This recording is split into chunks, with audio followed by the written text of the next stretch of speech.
Today we are honored to welcome Cydian Kauffman to the show. I'm very excited about this. He is a water expert. He has great solutions to actually fixing the water supply. And as I was talking about before, this is a very important topic of overall wellness because the water that we have within our bodies is going to make up our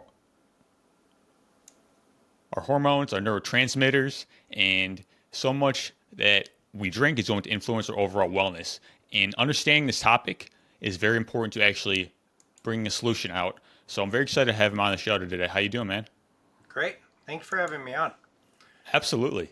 I'm very interested to hear your story and how you got into the water place and what you're actually doing to create solutions and kind of bring better water out for people.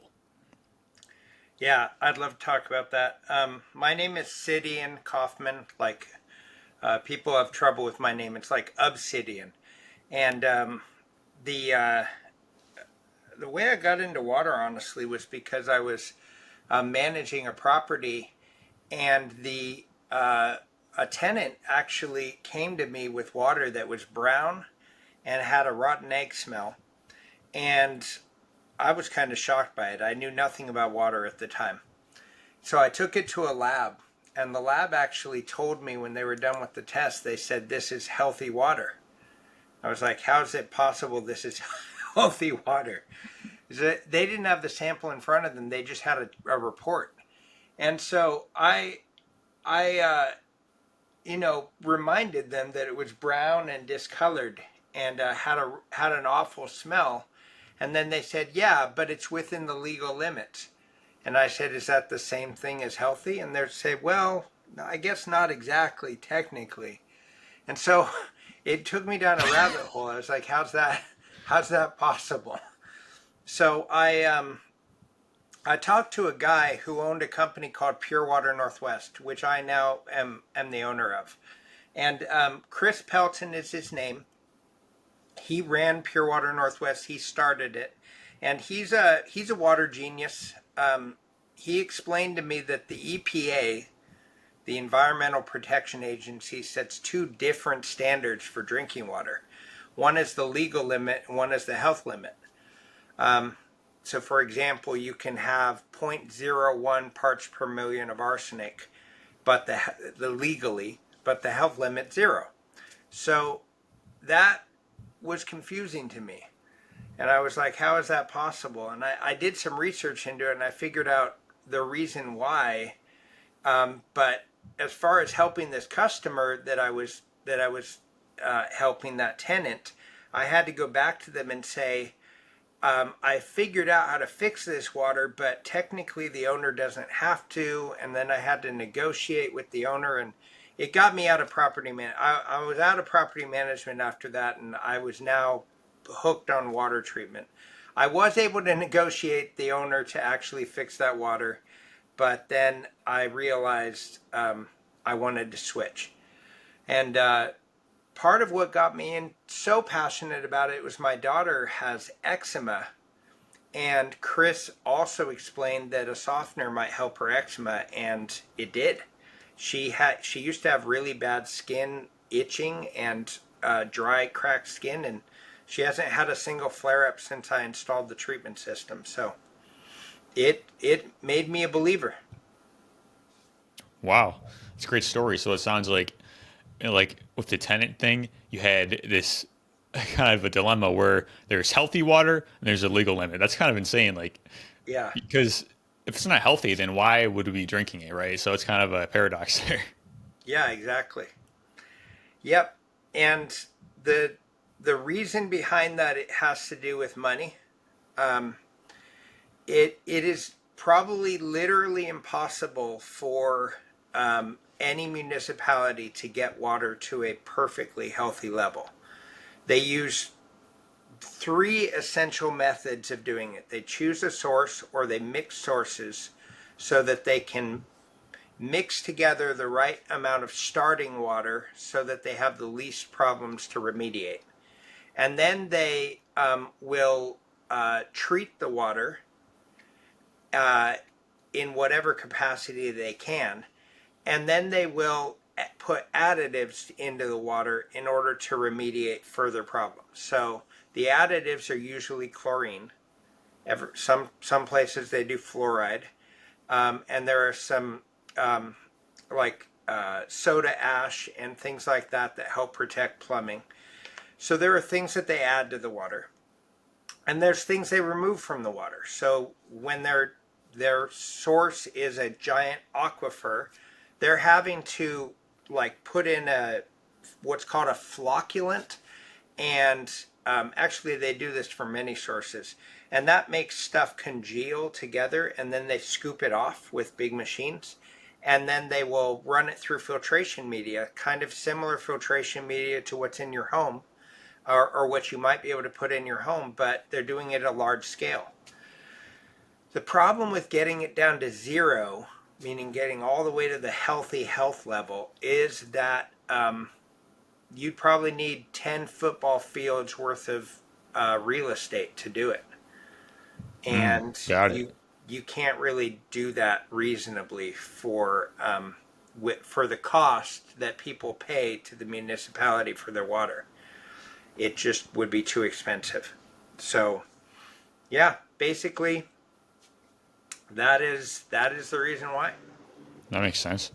Before we get into like different waters and things that we can do, like can you explain to people what is the actual importance of water in our bodies? Because we always hear drink more water, but why? Like how do we actually kind of reframe it so we take this on in our own lives? Yeah.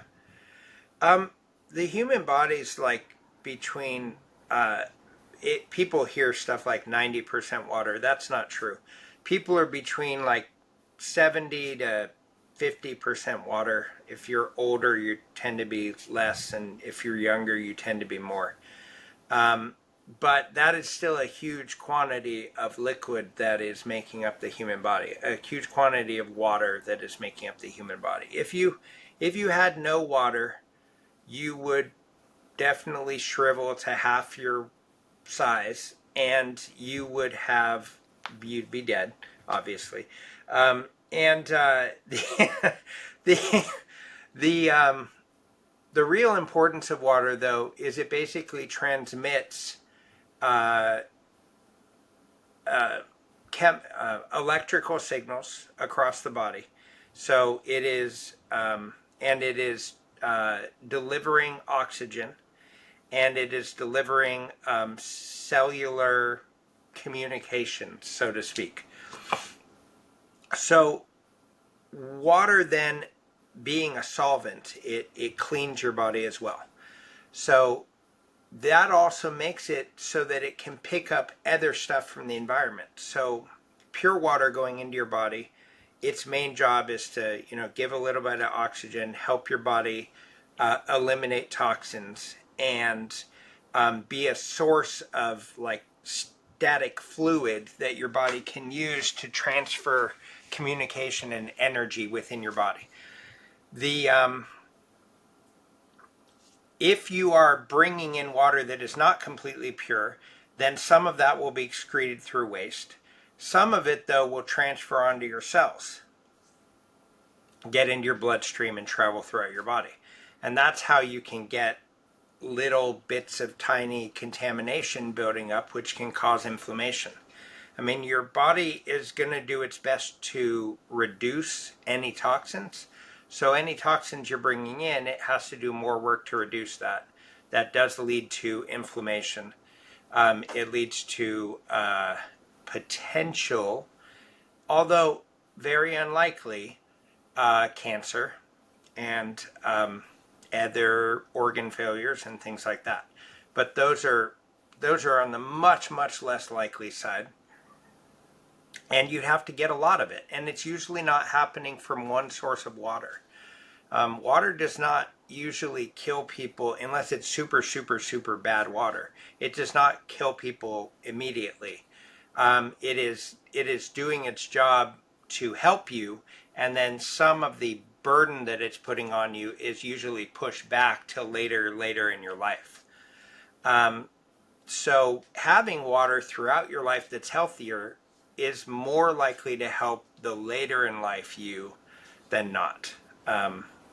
This is speaking of mostly first world situations. Obviously, if you get in extreme water situations, that everything I just said is kind of out the window. Yeah, it's important to mention because there are like third world countries that are drinking water that is number one leading cause of death. It's so we are fortunate to like have even the municipal water supply, even though it's very problematic. Like it's so much better than what a lot of people are having. Exactly. Yeah, it's definitely water in other countries definitely cause infant mortality problems. They cause delayed growth problems, mental problems, but also it leads to a lot of, strangely, as strange as it sounds, it leads to a lot of gender inequality stuff. You've got in places where there's almost no access to water, you have to go get your water from somewhere, and that's hours and hours and hours of walking. So the people who are doing that are women or children. So children then aren't going to school. Women can't get jobs because they're walking for hours to get water and bring it back. Does that Yeah, make it's an important sense? point to mention. Yeah. I mean, it just goes to like the gratitude of water, and because water is like so uh, synonymous with life itself, right? Yeah. So Exactly. something I also like to mention in terms of the importance is our brain is 80% water. We Yeah. actually hear like it's 70% fat, but people don't understand the dry weight of the brain, meaning like when you take it out and dissect it, that's the 70% of the fat. The brain in your head, that's 80% water. And hydration is so key in terms of cognitive function and neurotransmitters and cognitive processes. So, yeah, do you want to talk about that at all? You know, it's true. I mean, the electrical signals that are happening in your brain traveling through a balanced water is important, but the body is going to do a good job before the water gets to your brain. The body's going to do a good job of removing or adding whatever it needs to your water, to the water that you're bringing in, so that it's balanced for your brain. So the problem with the water you're taking in is more about a generalized homeostasis in the body than it is about specific organs, unless there are specific contaminants that can cause issues with specific organs, um, which is a topic of debate. I mean, fluoride is currently one of the most debated chemicals in water in the United States right now. So Absolutely. And also in terms of immunity as well, like water is responsible for transmitting immune cells as well. Like if we're not getting enough water or high quality water, our immune system can suffer as well. that's right. That's true. And that has a lot to do with the generalized inflammation problem as well, for sure. Definitely. So when it comes to water and the municipal water supply, what are some problems that we see here and some substances that we can look out for? Well, municipal water, there is a big kind of boogeyman right now with municipal water. And before I get to that, the most common thing you're going to find in municipal water is chlorine and chlorine byproducts. So they have to add chlorine into the water. If they didn't, people would be dying in large numbers of dysentery. There would be tons of bacterial problems. Just it just could not be prevented. So chlorine is important for that. Chlorine does an additional stuff to help uh, make it easier to filter out metals. So metals that oxidize, not all metals, but a lot of metals that oxidize, become get pulled out of solution and then start binding together. Like you've heard of rust, that's just iron oxidizing. So iron water can oxidize as well. Chlorine oxidizes much faster. So that causes it to pull out a solution. It causes it to create rust if you're talking about iron. Arsenic turns from arsenic 3 to arsenic 5, which is a less tiny I guess would be a good way to describe it, form of arsenic that does not necessarily cause as many potential problems with people. Um, so chlorine does a lot of really good stuff. But also, while it does its job of killing bacteria and oxidizing metals, it's creating chlorine byproducts. Things like dibromochloromethane, chloroform, haloacetic acids, trihalomethanes, things like that, which are not great for you. I mean, chlorine itself is not great for you, but this is where the science of size is important. The amount really, really, really matters. So if you're only getting a little bit of chlorine or chlorine byproducts or arsenic or whatever, it's not healthy for you, but it's not super bad for you either. Your body's going to do a good job of adjusting to that. That said, if you want to get rid of it entirely in your home, that's great. That's healthier for you. The big boogeyman in water that I was talking about earlier is PFAS and forever chemicals. Those are like fire foams that have gotten into the water, things like Teflon coating on old frying pans, Gore-Tex, water resistant and fire resistant man-made chemicals. So forever chemicals are called forever chemicals because they really don't break down. And they are found right now in large quantities in the water. Much higher than there should be in a lot of water sources. Not every water source, but in way more than we thought. And it's also very hard to remediate. Carbon does a decent job. A strong base anion resin does a good job. Nothing does a great job alone yet. I mean, we're doing pretty darn good, but we usually want multiple methods of removing it from somebody's home to fully get rid of it. And it can be troublesome. It is definitely not something you want in your body because it's not breaking down in your body. It's just sitting there causing potential cancer problems. Absolutely. So when it comes to chlorine, do you think there's better methods we can use, like ozone, for example? Well, ozone doesn't last long enough in water for a municipality. So ozone's great at killing, like ozone, way higher oxidization, but much smaller space that it can take up. Chlorine will last through the entire hundreds of miles of municipal pipe and still be free and available to kill more stuff in somebody's home.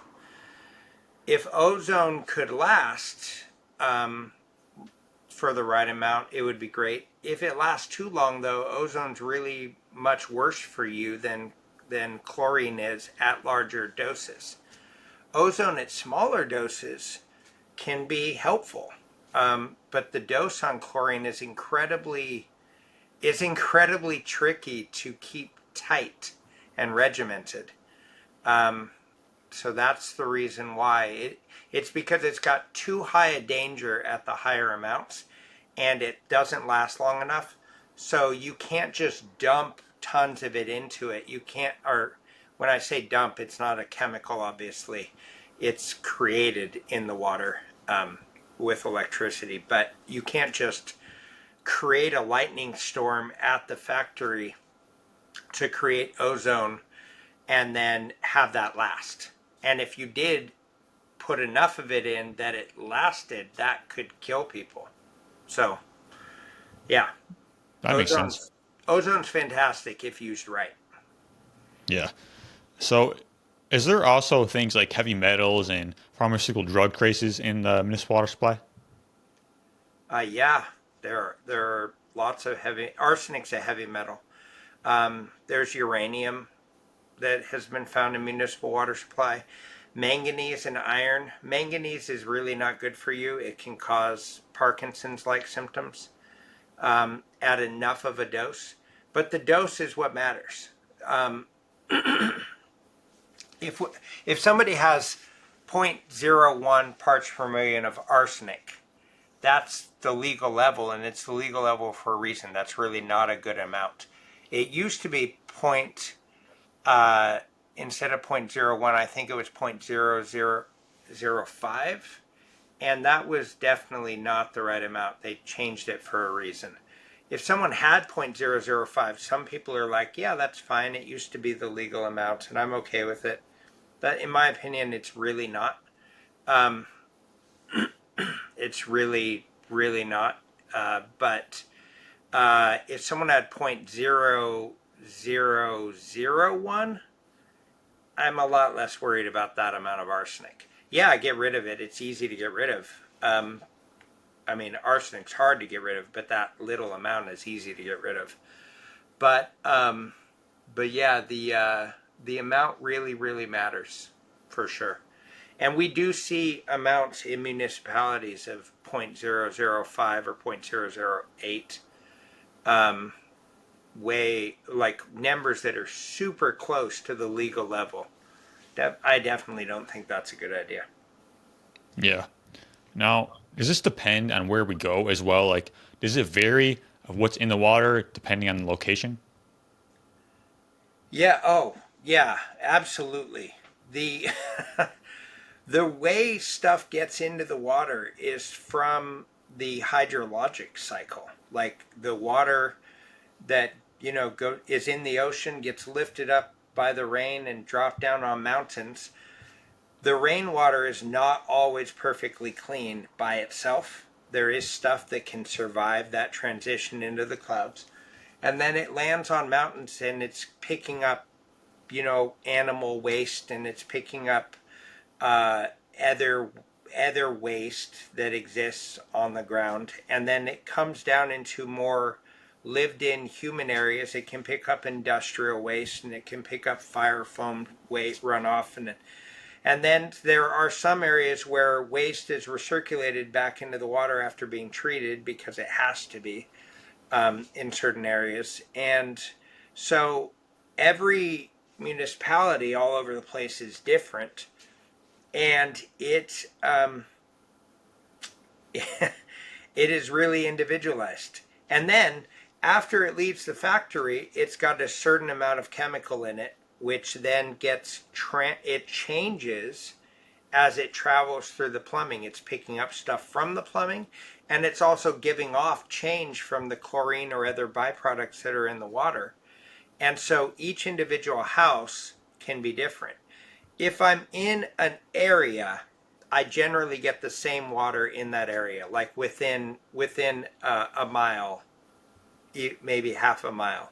That water's the same. But I can go 2 miles away, but it's the same water, and I can get different results there. So yeah, it makes a big difference. Got it. Yeah. And also, fluoride is in the water as well. Do I have that right? Yeah, for sure. Not everywhere, but almost every municipality has fluoride. Yes. What are some problems that we see with fluoride in the water? Well, so fluoride is funny because it is one of the most debated chemicals right now, uh, and kind of with good reason. The studies that have been done have not been studies that everyone can look at it and say that's absolutely true. They're hard to vet to some degree, but Harvard did a study very recently that showed a link between fluoride and IQ. Very small, like a very small link, but it does indicate that fluoride might drop your IQ. Now, contrast that with in the United States, when they've done experiments with, or other areas similar to here, where they've done experiments with getting rid of fluoride, the the the tooth problem shot through the roof. And tooth problems are major. They're major. They can cause they've been indicated to be able to cause dementia later in life, and they can cause um, other toxins from tooth problems, which can then cause the same kind of generalized inflammation problems or other problems. I don't actually, I'm not a dentist, so I don't remember all the problems it can cause, but there are problems that can be caused by tooth decay that could be worse than the problems that fluoride cause. But we can contrast that with Scandinavian countries don't use fluoride at all, and they have better teeth outcomes than we do. But they don't use as much sugar as the United States does by any amount, like dramatically less sugar in their stuff. So I hope what I'm explaining is explaining how confusing it can be to figure out whether fluoride should or shouldn't be in the water. That makes sense. I mean, to my understanding, it was originally developed as a pharmaceutical drug because there's two types of fluoride, like the sodium fluoride and the calcium fluoride. Yeah. But the sodium fluoride is what's used in the dentistry and the water. Do I have that right? Yeah. Yeah. That's how, I mean, I don't have that in my memory perfectly, but what you are saying, I do remember reading. Yes. Yeah. And then there's like the direct violation of taking a pharmaceutical drug as well. So there's kind of that problem. Yeah. Exactly. And there are many pharmaceuticals in some municipal water. Pharmaceuticals are funny because they're pretty easy to remove, but if they get by the carbon um, or ion exchange resin that's designed to remove them, then they can just get in your water, and luckily it's very diluted, but in some places it's very intense. I mean, there's been um, river water sources that have been bad enough with pharmaceuticals that it's caused deformation in the fishes in those areas.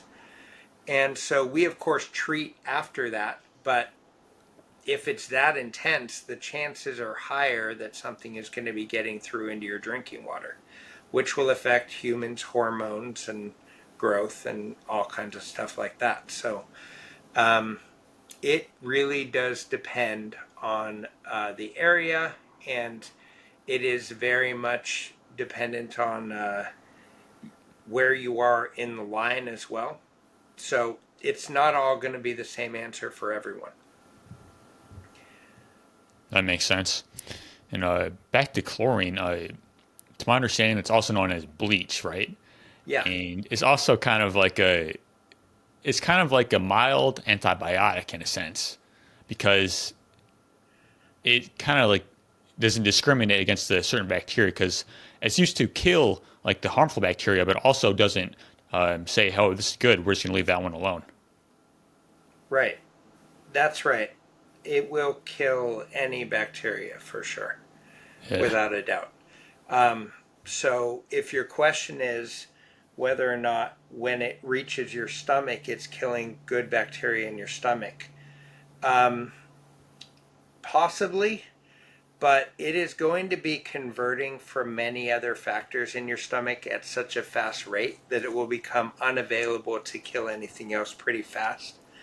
Um, your your it's part of the body's, like, why the body's so good at homeostasis is the number of locations that in your body that help to break things down.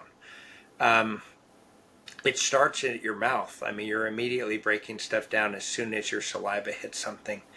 There are enzymes there, and then your stomach is in the next stage in that, and then there are various organs that do aside from just the blood interaction. Your guts are doing that work as well to disperse and not have an intense localized place where whatever you intake is getting in at one spot in your body. And then the fact that after it gets in the bloodstream, the blood is able to, I mean, your body's able to figure out this should go here, we should send this to this organ. I mean, it's pretty good at doing a good job of ameliorating or stopping any problems like that. But there's a reason why I sell water treatment equipment. Despite it being not a huge problem, it is really a good idea for people to treat their water so that their water is as healthy as it possibly can be. It is definitely not the kind of thing that you want to, you know, shrug and say, this is not important. It is important. It's important to try and get the water that you are drinking to be healthy. And bottled water has way more problems in it than people understand. A lot of times it comes from very cheaply filtered tap water, like out of California or some other location. And all they're doing is running it through carbon, which is removing some chlorine and some other stuff and leaving in other things. And then it sits in those bottles for weeks and weeks, and it's collecting plastics from the bottle, microplastics, nanoplastics. A recent study at NIH did found 200,000 particles of microplastics per liter in your average bottle of water. So getting better than bottled water out of a tap in your home is so easy these days that I just feel everyone should be doing it. Yeah, that's a good point. A lot of people we think bottled water is better, and a lot of times we see the same issues that we've been talking about. Exactly. Yeah, it's true. Yeah, I mean, because you're mentioning the amounts of things, but if we're drinking the proper amount of water every single day, day in and day out, I think they can bioaccumulate. Would you agree with that? Yeah, no, that's exactly right. Your body's doing a good job of getting rid of it, but it's not doing a perfect job. So things will definitely bioaccumulate. And that bioaccumulation is where you get problems. That accumulation is where things actually lead to potential real problems. I I've done a good job of saying it's not super scary. So I will also say, being in water treatment, I've run into people who have died young because of their water, for sure. I've met people who have been hospitalized, who have had cancer due to drinking their well water, at least.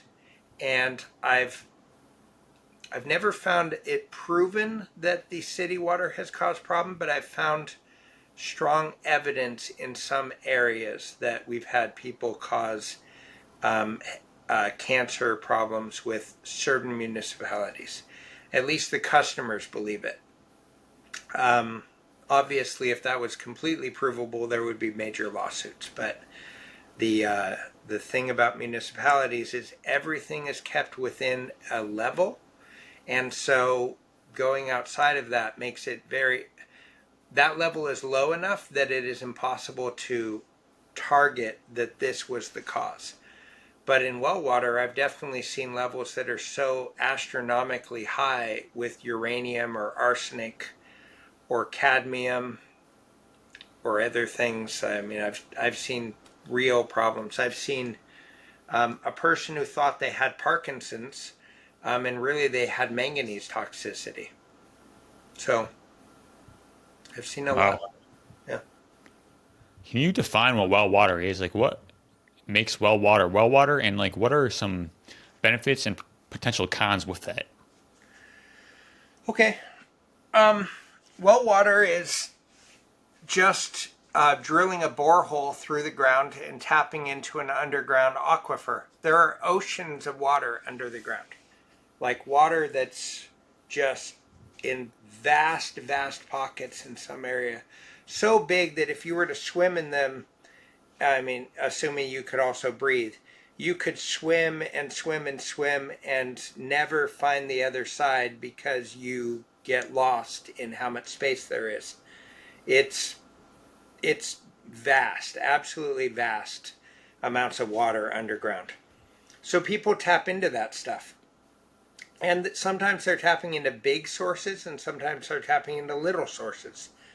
And all of those sources can literally have anything that is on the periodic table. So if you pull up the periodic table of elements and you look at that, that could be what's in your well water. And obviously, the rarer stuff are going to be rarer. They're not going to be as likely in that water. And I suppose someone recently corrected me on this. That they pulled up the periodic table and they pointed to a few things and said, you can't have this, this, or this because I don't even remember why. And they're right. But I guess my point is most anything on the periodic table can be in your well water. And I found a lot of surprising stuff in well water.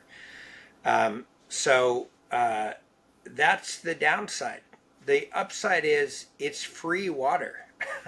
I mean, if you drill down there and you put a pipe down there and pull it up with a pump or some other pressurization, you're having infinite, probably infinite, nearly infinite free water for your home, for your family, for your animals, for as long as you want or need.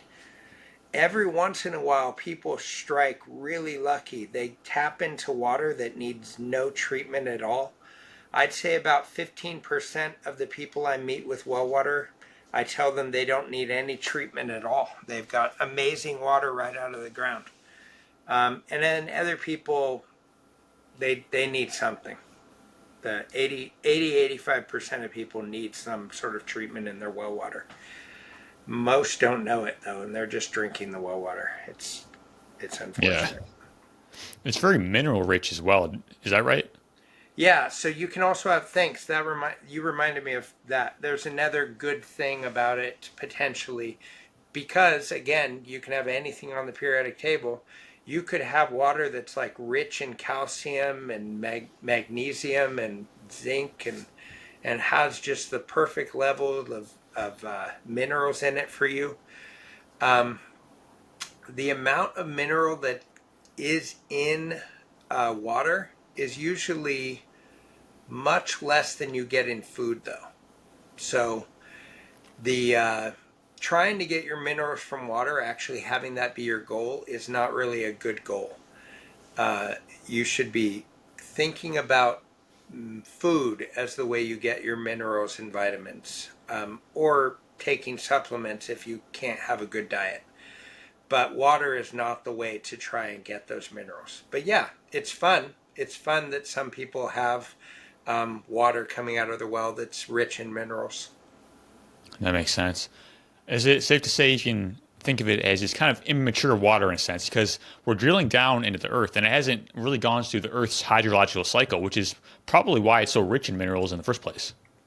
Yeah, I mean, that's partly true. So everything that's down there, it's not like that water's just only been sitting there and forever. Sometimes it has been, but a lot of times the way it's actually re-entering down there, because that stuff does come up. Like it does slowly leak sideways into the ocean. It does come up through geysers and evaporation, and then people pull it up. And then what happens is there's water that travels on the land and it trickles through the bedrock. And while it's trickling through, it's getting filtered, which is why well water is less likely to have volatile organic compounds. It's less likely to have pesticides, but it can. It's less likely to have pharmaceuticals because as it's trickling through all that bedrock, it's getting filtered. It's not a perfect filter though. So uh, the answer to your question is yes and no. It depends on the source and it depends on how deep the well is for sure. And it depends on where the well gets its water from. Sometimes you're just tapping into river runoff. Like every once we run into customers who have dug a well and it's like 30 feet from a river and their entire source of water is just that river that's been filtering through dirt and soil and stuff. Yeah, So, um, yeah, we've run into that too. makes sense. What are we actually doing as a society to kind of fix the water supply in a sense? Are you aware of anything that we're doing like to try to make progress on that? Yeah, I mean they're coming up with better filtration mediums. They are looking into um, more more use of ozone uh, as a way to allow there to be less use of chlorine. Does that make sense? Yeah. Um, and so some those are some of the, and then there's some areas where they're looking at algae, which is kind of funny. But using a certain type of algae which blooms in a way that kills bacteria and also pulls a bunch of the metals and stuff into it, which then acts as kind of a filter, a natural filter. Um, those are not usually going to be in large municipalities, though. They're going to be more in other parts of the world where they have to use that kind of thing. And then some people are doing really crazy stuff with where they're using the algae um, to uh, to kind of filter water, but also to create a food source at the same time that they're filtering the water, which is kind of ironic because then whatever you're filtering, you're going to be eating anyhow. But apparently, there's a conversion that occurs. I do not fully understand that, but it seemed really neat. And then a lot of places like this new hub in Israel, I think it's Israel, they're doing a lot of work with desalination. So taking the ocean and pulling water out of that, desalinating it, and making really, really pure water out of that. Um, that takes a ton of energy. And until we get cold fusion, that's going to be a problematic process, but a cool process. Once we get cold fusion, though, we'll be able to create power and water with the same action. That'll be really cool because ocean water is heavy in hydrogen. So being able to do fusion where we can take the hydrogen and convert it to energy. So during the process of desalinating, we can then release hydrogen and turn the hydrogen into energy during the same process. Then the same process that's desalinating will be powered by that, and we'll be able to create additional energy on top of that.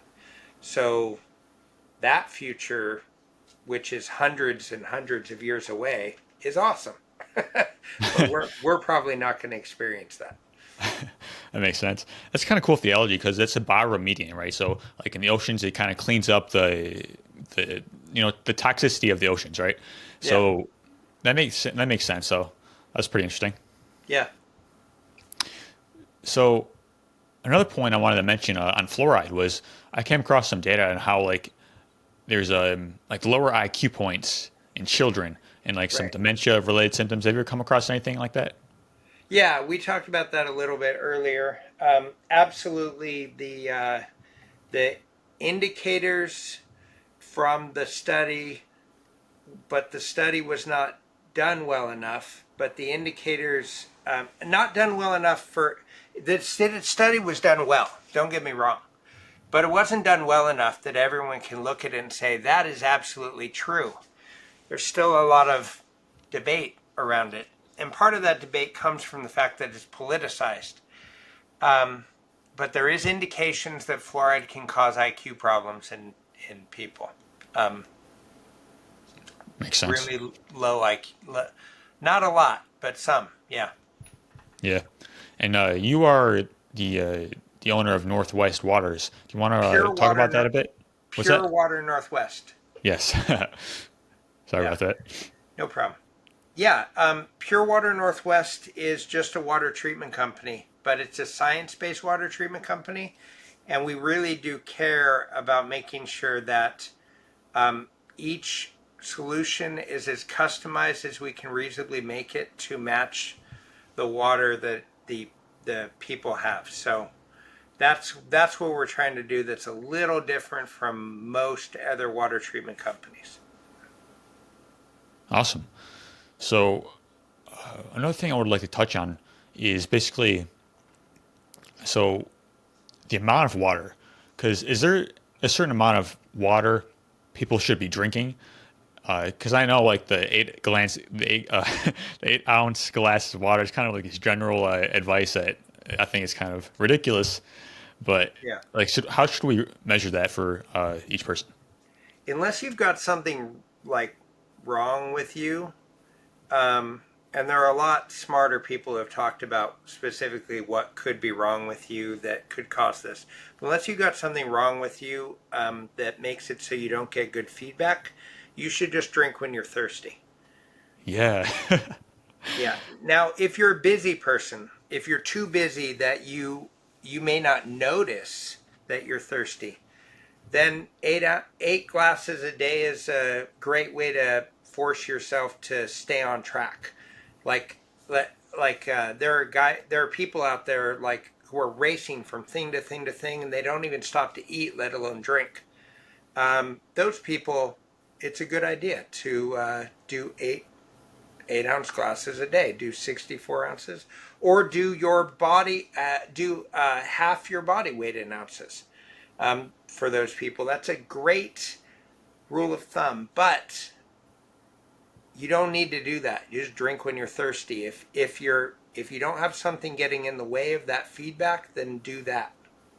Yeah, I think that's the number one thing because your body's gonna tell you what you need, right? That's like number Yeah. one thing. But the problem is, I feel like there's a lot of static on the line in today's world. Like we don't really know how to listen to our bodies in a sense because all the processed food, all the environmental factors, it's a little bit more difficult. So I think that is number one. But also, I would say, as you said, take your body weight, divide it in half.